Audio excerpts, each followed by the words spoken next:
Well, there's been a lot of cleaning going on and lubricating and adjusting things, but I've got the struts back into the body, straightened up. I've got the shutter release mechanism moving in there and moving smoothly.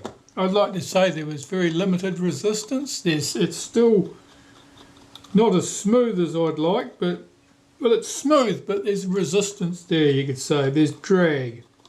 There are too many surfaces rubbing against each other, I'd say. But it does return of its own accord quite nicely, so I'm quite happy with that. And the struts are all straightened up, so that's good. So I think I'll deal with my focus mount next, which this is all very nasty. It's got a felt light trap on the back of this, so I'm reluctant, and paint, so I'm reluctant to just soak that into thinners. But the helical, I think, can get soaked. That's really nasty with sticky old grease and of course the oil that I believe someone's poured into it. Well, I have my focus helical all clean and running nicely, so I just need to lubricate this with some helical grease.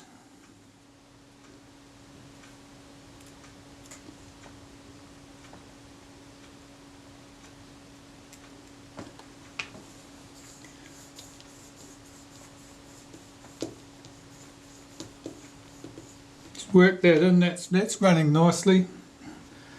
I'll run some around the outside where it runs in the mount. And a touch top and bottom in those slots where it runs on the guide rails. And here's my focus mount. I'll get this the right way up. If you get it the wrong way up, you may well find it doesn't move smoothly because the adjustment of the guide rails may not be optimised to suit. Just check that moves smoothly. That's good. And that can go back into the mount, onto the front standard. So it only goes in one way up. Try and get this lined up. There are 4 screws that hold this to the front standard.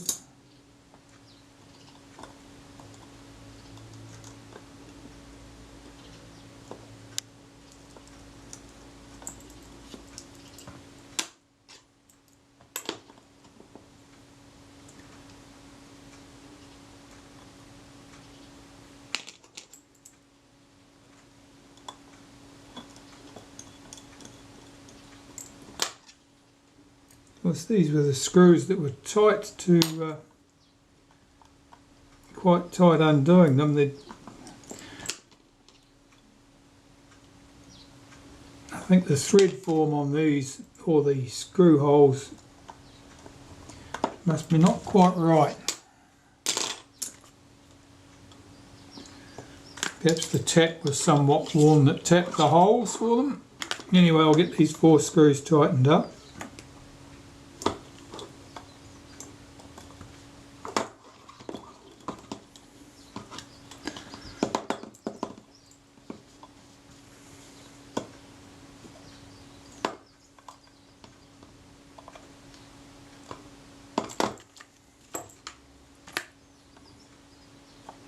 That moves nice and smoothly, that's good. Right, the focus, oh no, I've got to hook up the bellows first. So I'll collapse that and put the 4 screws in that hold the bellows to the back of the front standard. I should have 4 screws here, all the same size and ready to go.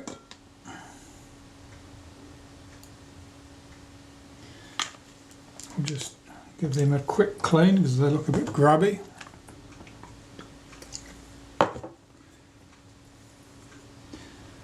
Now I haven't cleaned all the mechanical parts in the ultrasonic cleaner for this camera because I'm not as familiar with this camera as I am with other ones. So I don't want all my parts thrown into a big heap, because it may mean I get muddled up.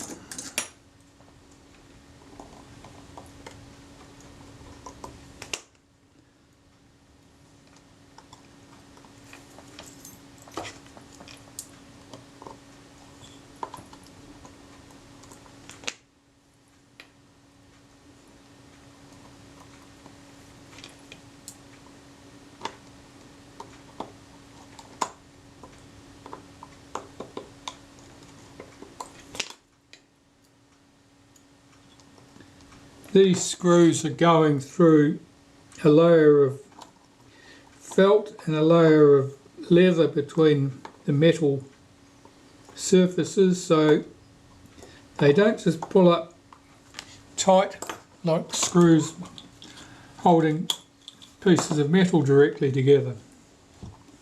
That being the case, you need to be somewhat cautious. You can't just keep tightening them up.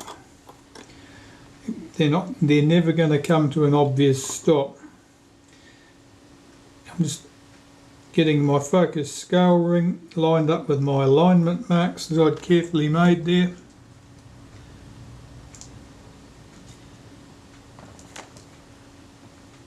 And there are 4 countersunk head screws that hold that in place.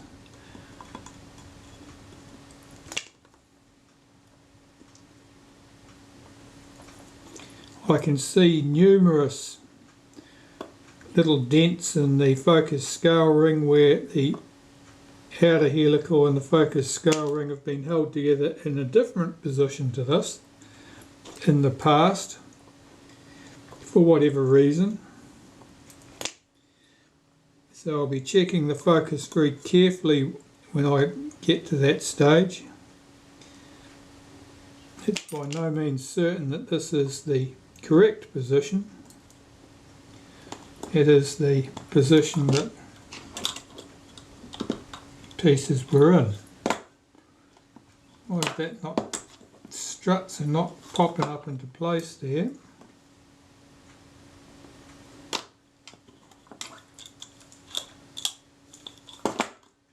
That's better.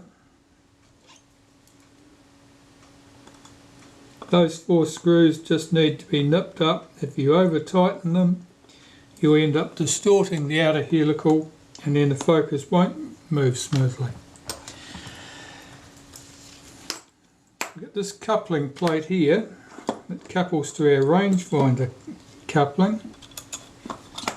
It sits in there like that. Let's see if I can get this positioned correctly.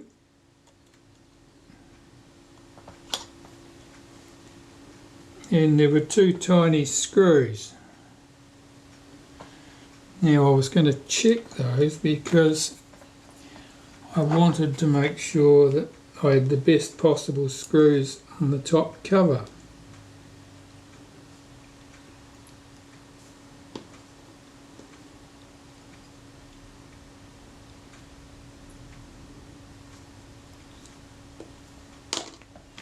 I'll just try one of these screws in the top cover.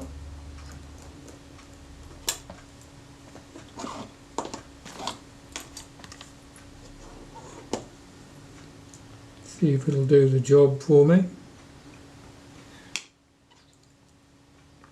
And these caught my attention because they're chrome plated and they're nice and tidy. And you want the best, the prettiest screws on the outside of the camera. There's no point in having damaged screws on the outside of the camera and pretty ones on the inside where no one will ever see them.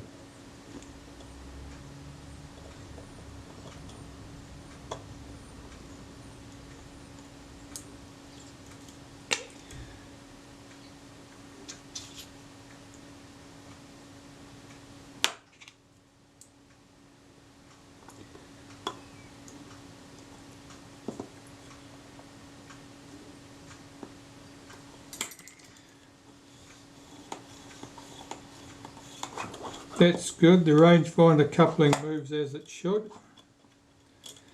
Oh, I should have got that focus This lever's on the wrong side.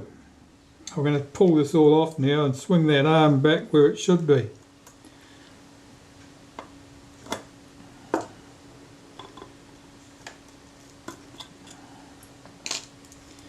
I'm getting caught by a few things like that because this is quite unlike a lot of other retinas and the way things are constructed. You could think of it as being almost like a prototype. This should have been around there. That's better.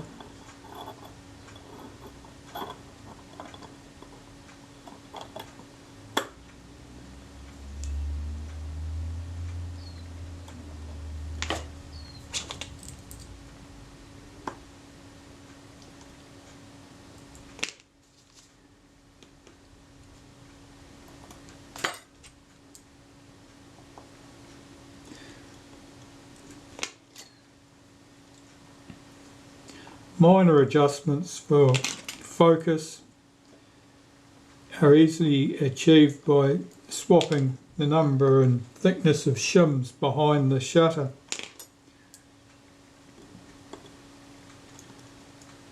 Particularly if there's only a small change required. That's better. Let's get this back in place. That's our rangefinder coupling.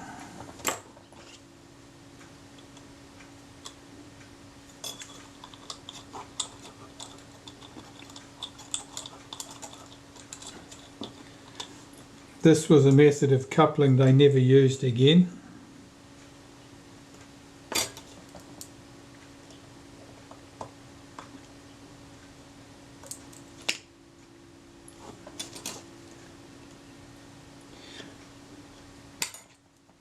Legend has it that this particular model of retina didn't stay on the market very long because of numerous problems with the film advance mechanism, which is hardly surprising since it's a little bit undernourished and weak. And I think the story went that they were recalled. Effectively, some of the cameras were recalled. So they came in for repair and were replaced with newer cameras, the Type 142. So of the few thousand of them that were made, it's anyone's guess how many still exist. Right, that appears to be very good. I could just about put the front door back on that, I think. I've just been talking to no one for the last 5 minutes because I hadn't pressed the record button or something of that nature. But I've just fitted the door.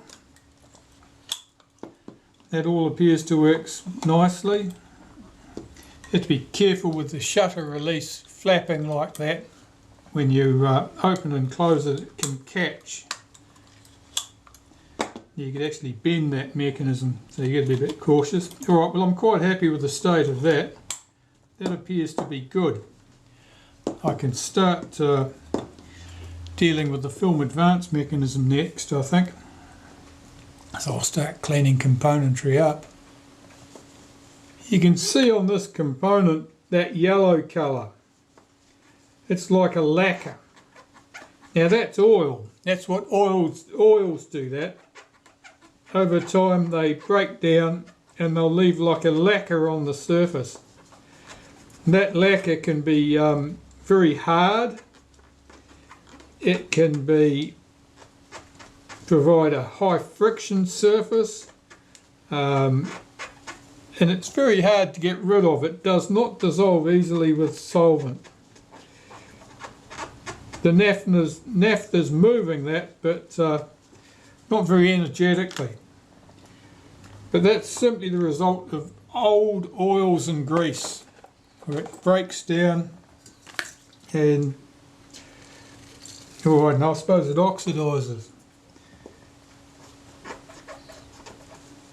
Any of you who've done any welding will be familiar with the difference between nice clean degreased steel when you weld it and oily steel when you weld that. You end up with a hard lacquer around the edges of the weld, the areas that weren't quite hot enough to burn away and were more than hot enough to cook the oil and make it break down.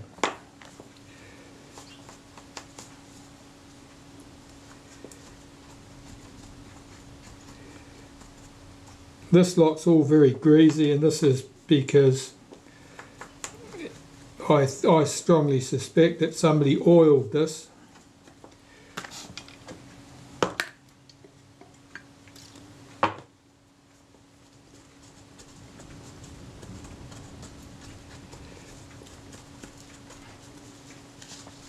Typically when people oil mechanisms like this, it's because they don't want to take them apart and clean them and re-lubricate them with grease as they were originally lubricated, because they don't want to take them apart. So they just squirt some oil in there. Well, it does have the desired effect. It certainly makes things move nice and smoothly again pretty much immediately, but all the dust and the dirt and the contaminants are in there, and they stay in there, and they will cause you grief at a later date. Just checking the feel of that. That feels nice and smooth now. That's good.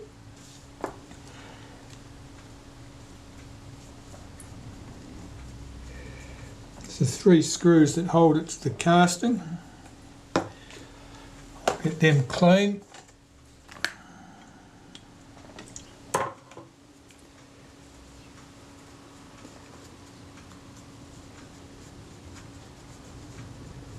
And normally all these components, screws and all, I would have put them through the degreaser and cleaned them up that way, but of course this time I'm doing this manually. What else we got? Okay, it's the take-up spool.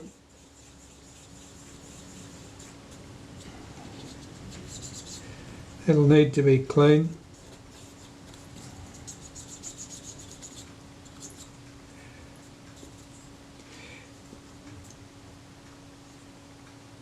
Always have a close look at these take-up spools. Sometimes there'll be the remains of a piece of film wedged into the slots. This is very oily. I hardly know what to do about that, 'cause this is 2 pieces in it. It's all fixed together, but there's a cylinder inside a cylinder with a bit of space in between that the film goes into. I'm going to have to clean that. I think I'm going to ultrasonic clean this one with some detergent, and then hopefully get it all dry.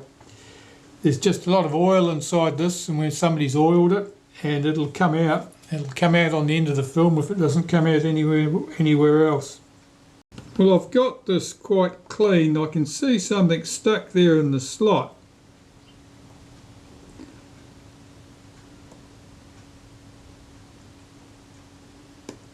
It actually looks shiny, like a piece of metal. I thought it was just a scratch I was seeing at first, but it's actually a piece of something. I really want to see the back of that.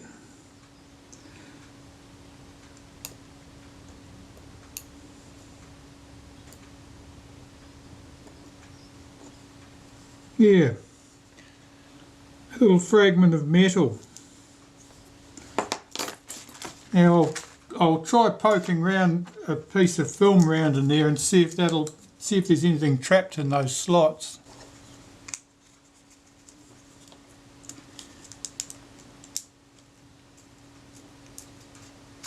That seems fine.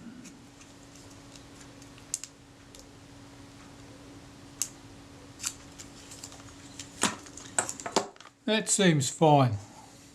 Okay, I've tried pushing some film up through there, and I'm not seeing anything coming out.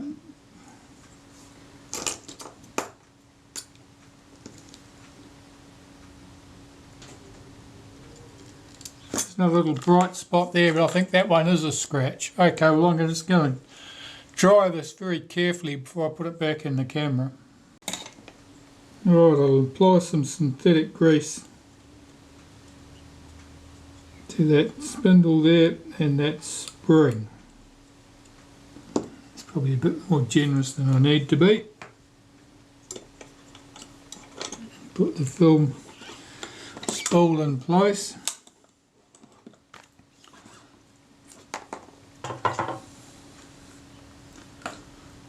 Lubricate the take-up shaft, or the film advance shaft. Again, I'm just using synthetic grease for that. Wipe off that excess. Now that should couple with the slot in the top of the take-up spool, like that.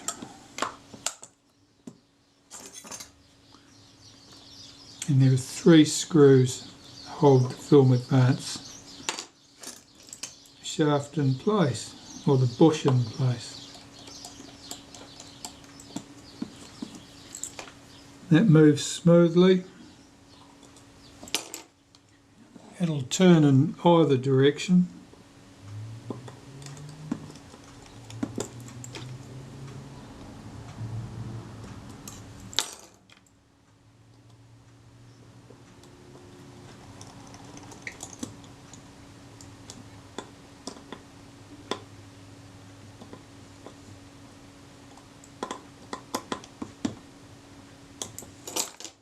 That's good. If I revolve the take-up spool with my thumb, you can see the shaft turns smoothly. That's nice. That works really well. Right, I'll want to get my sprocket shaft in place, which means I need the sprocket shaft, the sprocket, the roller, and the 2 tiny grub screws. I've held all that together. I better degrease these because they're very dirty. Well, I'll apply a bit of synthetic grease to that shaft, towards the top and towards the bottom, especially the bottom.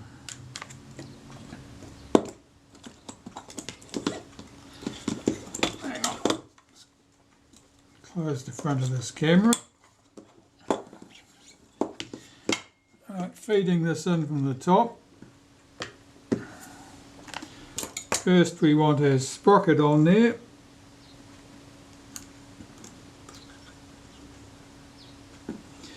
Then we want our roller on there.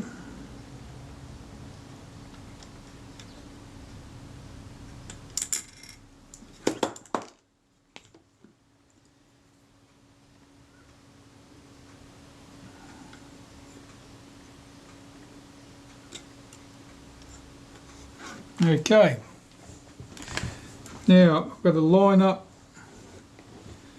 the hole in the sprocket with the hole in the shaft.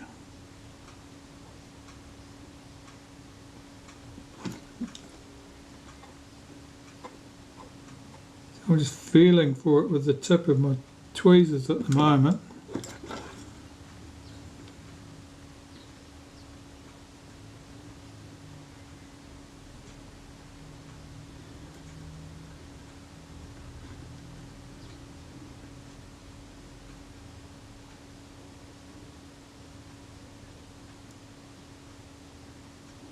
I'm revolving the sprocket shaft with my finger,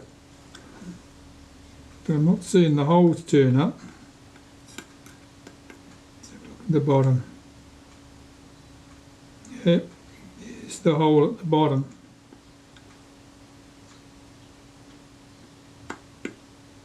Let me get this one screw in there. These are tiny grub screws there. Awkward to handle and very easily lost.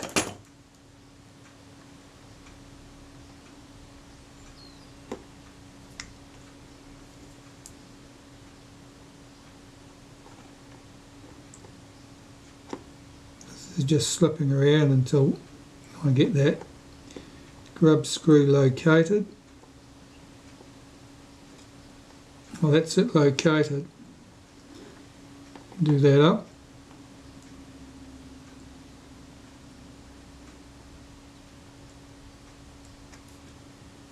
That's good. Now the holes will be in line top and bottom, so I know where I'm looking for now. Here it is. It was higher up than I was expecting to see it. That's why I was looking in the wrong place. I had my sprocket down too low.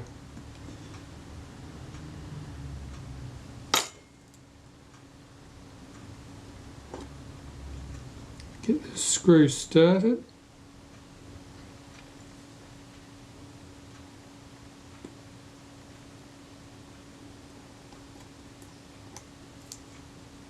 That was it. Okay, so the sprocket's all back in. That's good.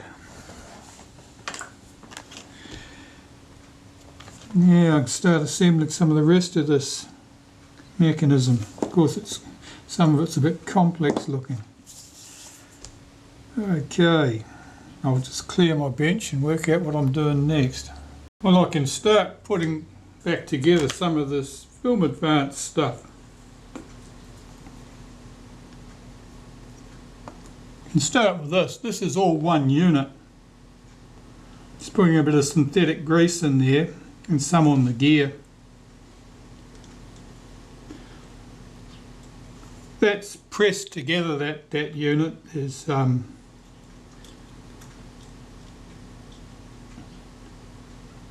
3 pieces there effectively.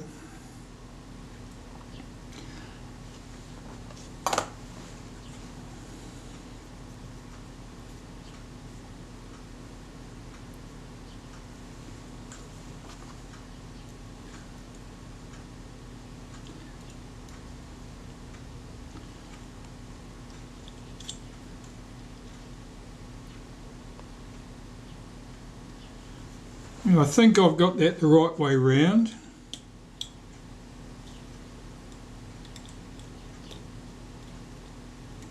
Let's have a look.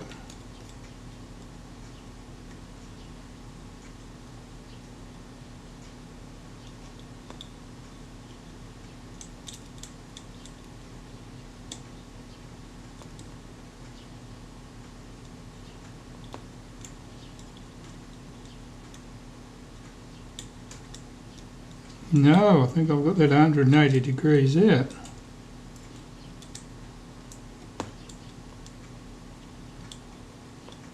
That looks more credible. Okay.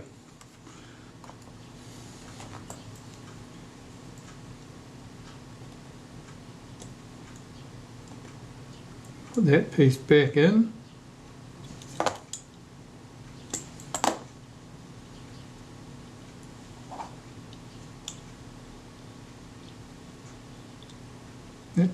That looks doable to me. Okay, so that part's not so bad. Now I've got some photos of previous Retina 2 type 122s from previous repairs of mine that I've got loaded up on the laptop, so I can sort of look back at these and see how things were put together, which is important when you're coming to do some things like getting the stack of gears and so forth correct at this point. First of all, here we've got our little lever, the rewind lever. So I'll put a smear of synthetic grease underneath that, and that just clips on here.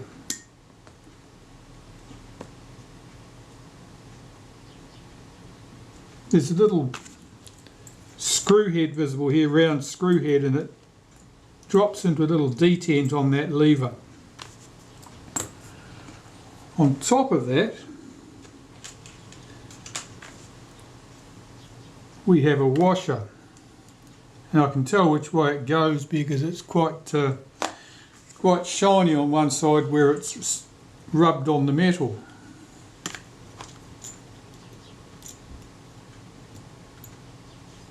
That goes in there. We have these ratchet tooth wheels, and the bottom one needs to go this way. I'm looking at the state of these.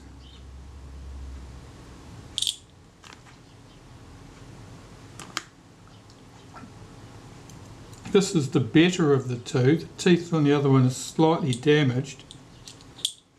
The bottom one certainly goes that way, that one goes that way. I've got to decide which one I need the best one to be so that the film advance mechanism works correctly. The wind has to be able to engage with one of those, the top one I believe, and as a result I need the teeth on that to be nice and sharp.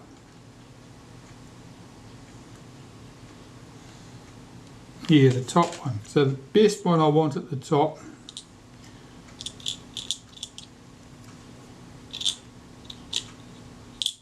And the second best one can go on the bottom, I think. I'm pretty sure these are the same as the wheels on the later Retina cameras, so I could probably swap them, find another one if I desperately needed to. Will that press on there? It's not keen, is it?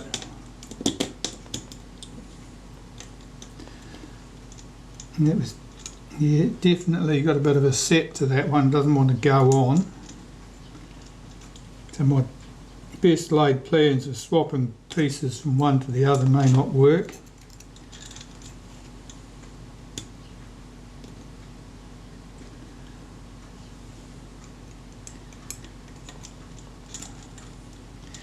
Let me inspect my stray parts and see if I've got something I can replace it with.